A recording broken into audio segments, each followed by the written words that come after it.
Shabbat Shalom, Bapak Ibu, Saudara-saudari yang dikasihi di dalam Tuhan.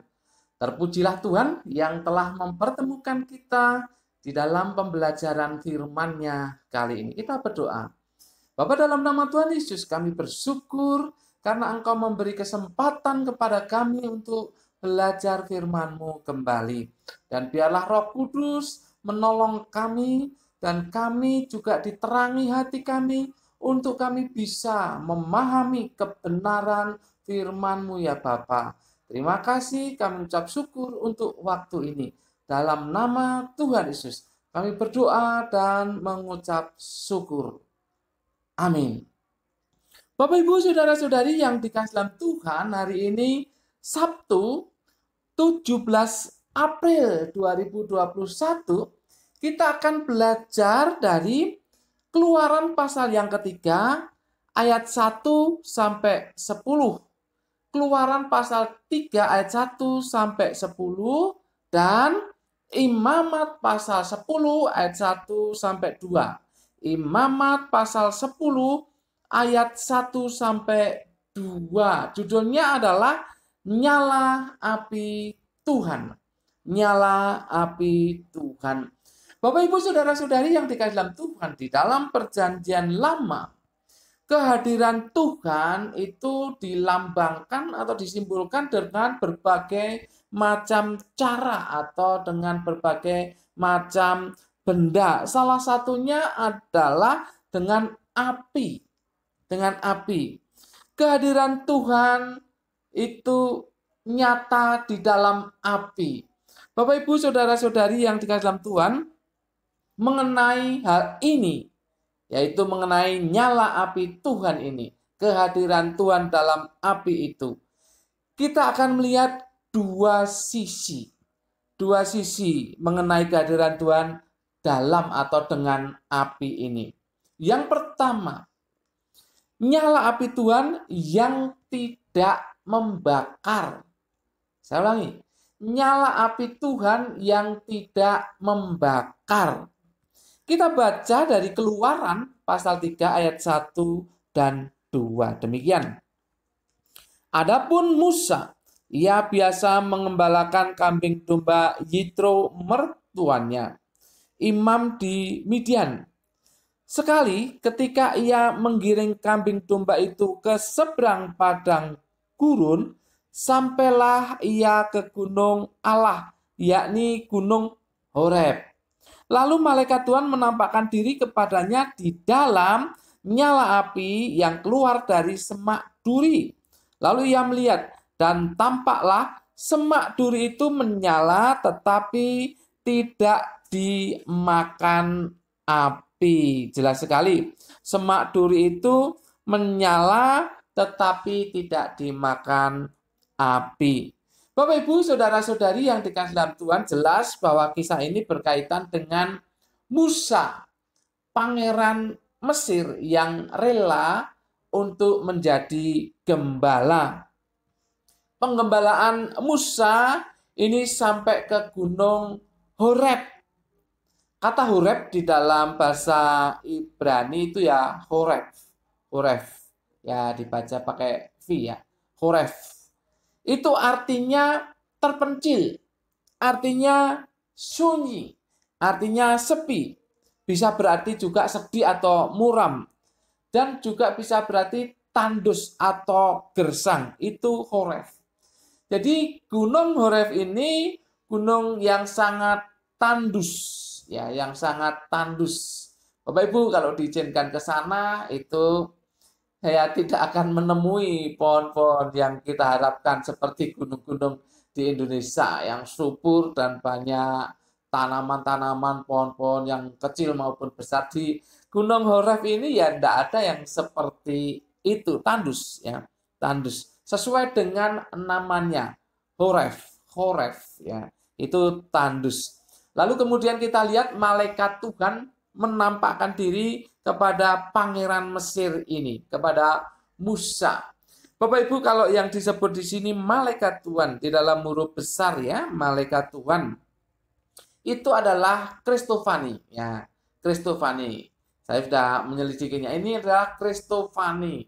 Itu penampakan Kristus sebelum kehadiran dan kelahiran atau inkarnasinya di dunia ini. Kristofani. Bapak Ibu, di semak duri, tetapi tidak terbakar. Ini luar biasa. Bapak Ibu saudara-saudari yang dengan dalam Tuhan, karena hal yang demikian ajaib, mengherankan, maka Musa kan bermaksud untuk ke sana, ke semak duri yang tidak terbakar itu. Tetapi dikatakan di ayat selanjutnya itu bahwa tempat itu adalah tempat yang kudus. Jadi Musa harus tanggalkanlah kasutmu dari kakimu. Itu tempat yang kudus. Bapak Ibu saudara-saudari yang dikasihi dalam Tuhan, yang jelas bahwa kehadiran Tuhan di dalam atau dengan api ini tidak membakar. Tidak membakar semak duri, juga tidak membakar sekitarnya, mungkin ada rumput-rumput, tidak membakar itu, dan tentu jelas tidak membakar Musa. Jadi kehadiran Tuhan di dalam nyala api yang pertama ini tidak membakar. Memang aneh, ajaib itu ya, ajaib. Tapi kenyataannya seperti itu, tidak membakar. Mengapa? Ini pertanyaannya mengapa? Karena yang jelas memang kehadiran Tuhan dalam atau dengan nyala api kali ini memang tidak bermaksud untuk membakar. Tidak bermaksud untuk membakar. Nah, malah kehadirannya itu membawa visi dan misi. Kehadiran Tuhan dalam nyala api yang tidak membakar itu datang dengan visi dan misi, yaitu untuk pembebasan bangsa Israel dari perbudakan di Mesir.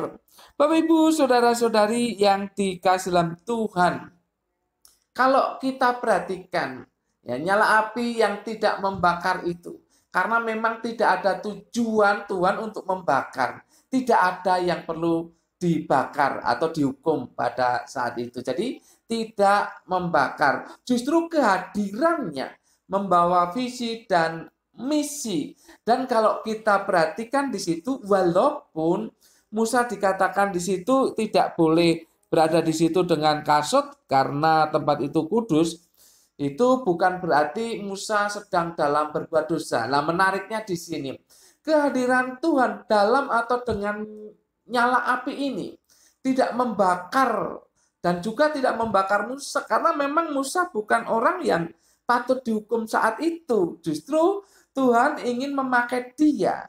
Jadi kehadirannya di dalam nyala api atau dengan nyala api itu tidak membakar karena membawa visi dan misi, dan orang yang didatangi itu ya memang tidak perlu dihukum, jadi tidak perlu membakar api itu. Justru akan dipakai oleh Tuhan untuk menjadi alatnya membuktikan atau mewujudkan visi dan misinya, yaitu membebaskan bangsa Israel dari perbudakan di Mesir. Jadi sekali lagi, nyala api Tuhan yang tidak membakar, justru membawa visi dan misi dan ingin memakai orang yang ada di dekat nyala api itu. Bapak Ibu saudara-saudari yang dikasihi dalam Tuhan, itu yang pertama, tapi kita bandingkan dengan yang kedua. Nyala api Tuhan yang membakar. Mari kita lihat Imamat pasal yang ke-10. Imamat pasal yang ke-10. Ayat 1 dan 2 saya bacakan. Kemudian anak-anak Harun, Nadab dan Abihu, masing-masing mengambil perbaraannya, membubuk api ke dalamnya, serta menaruh ukupan di atas api itu. Dengan demikian mereka mempersembahkan ke hadapan Tuhan api yang asing yang tidak diperintahkannya kepada mereka. Maka keluarlah api dari hadapan Tuhan, lalu menghanguskan keduanya sehingga mati di hadapan Tuhan. Bapak, Ibu, saudara-saudari yang dikasihi dalam Tuhan, Nadab dan Abihu itu anak Harun anak Harun. Jadi dia anak imam, bahkan anak imam besar. Jadi sekaligus mereka itu adalah imam, Nadab dan Abihu. Tetapi mereka bertindak ceroboh. Mereka bertindak ceroboh. Di situ ada kata-kata api asing. Api asing. Api asing itu api yang ya bukan dari Tuhan. Api yang tidak tepat waktu. Tidak ada otoritas dari Tuhan untuk menyalakan api ini. Bapak, Ibu, saudara-saudari yang dikasihi dalam Tuhan, kita perhatikan dua bagian firman Tuhan. Yang pertama, itu di dalam pasal yang ke-9 ayat 23 dan 24. Saya baca. Masuklah Musa dan Harun ke dalam kemah pertemuan. Setelah keluar, mereka memberkati bangsa itu. Lalu tampaklah kemuliaan Tuhan kepada segenap bangsa itu. Dan keluarlah api dari hadapan Tuhan, lalu menghanguskan korban bakaran dan segala lemak di atas mezbah. Tatkala seluruh bangsa itu melihatnya, bersorak-sorailah mereka, lalu sujud menyembah Tuhan. Ini api yang dari Tuhan itu membakar korban, tetapi di sini adalah Musa dan Harun. Nah, kalau kita perhatikan, inilah kelanjutan. Pasal 10 ayat 1 dan 2 ini kelanjutan dari atasnya tadi. Saya berpikir ini Nadab dan Abihu ini berpikir juga bahwa dia bisa gitu loh. Dia bisa melakukan hal itu. Karena dia toh anak imam besar. Jadi dia juga adalah imam. Jadi dia merasa bisa untuk melakukan apa yang dilakukan oleh Harun yang ditemani oleh Musa ini, yaitu membakar korban, mempersembahkan ukupan di hadapan Tuhan.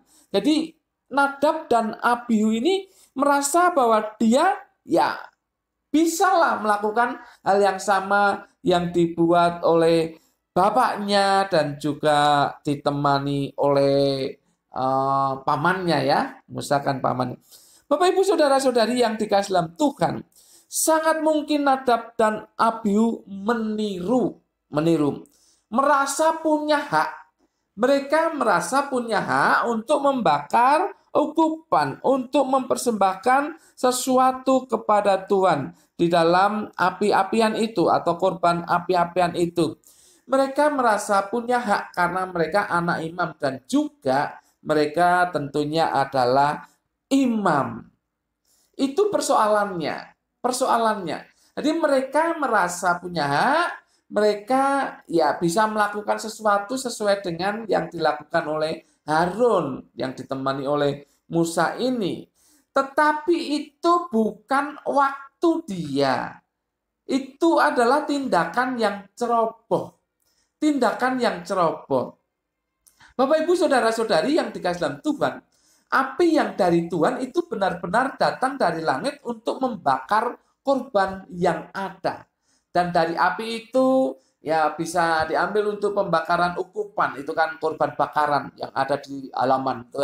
Korban bakaran. Kemudian bisa dipakai api dari situ karena itu dari Tuhan untuk membakar ukupan. Sementara Nadab dan Abihu itu mengambil api yang lain. Tidak datang dari Tuhan. Jadi api yang dari Tuhan itu tidak datang pada saat Nadab dan Abihu ingin mempersembahkan ukupan di hadapan Tuhan. Di sini dikatakan, dengan demikian mereka mempersembahkan ke hadapan Tuhan api yang asing. Karena itu tidak diperintahkan oleh Tuhan. Jadi api itu tidak datang dari Tuhan, tapi dari diri mereka sendiri. Artinya bahwa Tuhan belum menyuruh mereka untuk melakukan upacara itu. Tetapi mereka merasa punya hak dan melakukannya. Mereka meniru yang sudah dilakukan Harun. Jadi mereka merasa hak, punya hak. Jadi bisalah kami melakukannya. Tetapi itu dianggap api asing dari Tuhan. Oleh sebab itu Tuhan menghukumnya. Perhatikan juga bagian yang kedua, yaitu pasal 10 ayat yang ke-9. Janganlah engkau minum anggur atau minuman keras, engkau serta anak-anakmu. Bila kamu masuk ke dalam kemah pertemuan, supaya jangan kamu mati. Itulah suatu ketetapan untuk selamanya bagi kamu turun-temurun. Sangat mungkin bahwa Nadab dan Abihu berada dalam keadaan tidak kudus, berada dalam keadaan mabuk, berada dalam keadaan yang sudah minum anggur dan minuman keras. Padahal itu yang dilarang. Kalau mereka dalam kondisi semacam itu, lalu masuk kemah pertemuan dan mempersembahkan sesuatu kepada Tuhan, maka dikatakan bahwa pertemuan supaya jangan kamu mati. Jadi dikatakan di situ. Jadi mereka mati oleh karena keadaan mereka yang tidak sesuai. Maka kalau digabungkan dari bagian pertama pasal 9 ayat 23 dan 24 dengan pasal 10 ayat yang ke-9 ini, maka kita tahu bahwa Nadab dan Abihu itu belum siap. Belum siap untuk melayani Tuhan pada saat itu. Tuhan tidak perintahkan. Tuhan tidak perintahkan karena tahu mereka belum siap. Tapi mereka melakukannya juga. Sehingga api Tuhan, nyala api Tuhan datang dan menghanguskan mereka. Jadi berbeda sekali dengan kehadiran Tuhan dalam nyala api di hadapan Musa yang membawa visi dan misi dan pengutusan kepada Musa. Ini tidak. Nyala api di sini justru menghanguskan, membakar, membuat atau membunuh Nadab dan Abihu. Jadi persoalannya di mana? Persoalannya ada pada diri Nadab dan Abihu sendiri. Jadi mereka memang tidak siap. Mereka memang tidak siap, tetapi mereka memaksakan diri untuk melakukan upacara itu. Dan Tuhan menganggap itu asing. Maka nyala api Tuhan datang membakar mereka. Yang jelas api Tuhan membakar mereka yang ceroboh, tidak menghormati Tuhan. Bapak Ibu, kita bisa lihat dua hal, dua sisi yang berbeda dari nyala api Tuhan. Yang satu, nyala api Tuhan datang dengan membawa visi dan misi, bahkan pengutusan kepada orang yang Dia pilih. Yang satu, nyala api Tuhan datang dengan penghukuman, membakar orang-orang yang tidak menghormati Tuhan, sekalipun dia adalah anak imam, sekalipun dia juga adalah imam pelayan Tuhan, tetapi dibakar oleh nyala api Tuhan karena mereka tidak menghormati Tuhan. Ada beberapa kasus di dalam Alkitab di mana nyala api Tuhan itu juga membakar, khususnya bangsa Israel yang suka memberontak itu di padang gurun, datang membakar mereka. Bapak Ibu saudara-saudari yang dikasihi dalam Tuhan, apa yang bisa kita perhatikan untuk kita terapkan dalam hidup kita? Ada dua. Kalau Tuhan hadir dalam visi dan misinya, maka kita harus siap. Kalau Tuhan mau hadir di hadapan kita dalam visi dan misinya, kita harus menjadi orang yang siap. Karena saat itu Tuhan akan menaruh atau mempercayakan visi dan misinya kepada Anda dan saya. Perhatikan itu, menarik. Ketika Tuhan hadir dengan visi dan misinya di hadapan atau di dalam hidup Anda dan saya, maka bersiap-siaplah. Tuhan akan mengutus Anda dan saya untuk melakukan pekerjaan yang besar. Pekerjaan yang besar. Maka bersyukurlah kalau sudah ada visi dan misi yang Tuhan tanamkan dalam diri kita, yang Tuhan percayakan kepada kita. Karena dengan demikian kita dianggap layak, sebagaimana Musa dianggap layak untuk mewujudkan visi dan misi Tuhan bagi dunia ini, atau secara khusus bagi umatnya. Tapi yang kedua, jangan bertindak ceroboh di hadapan Tuhan. Jangan bertindak ceroboh di hadapan Tuhan. Tuhan tidak suka dipermainkan. Kalau Tuhan tidak memerintahkan sesuatu, jangan Anda lakukan seakan-akan itu berasal daripada Tuhan.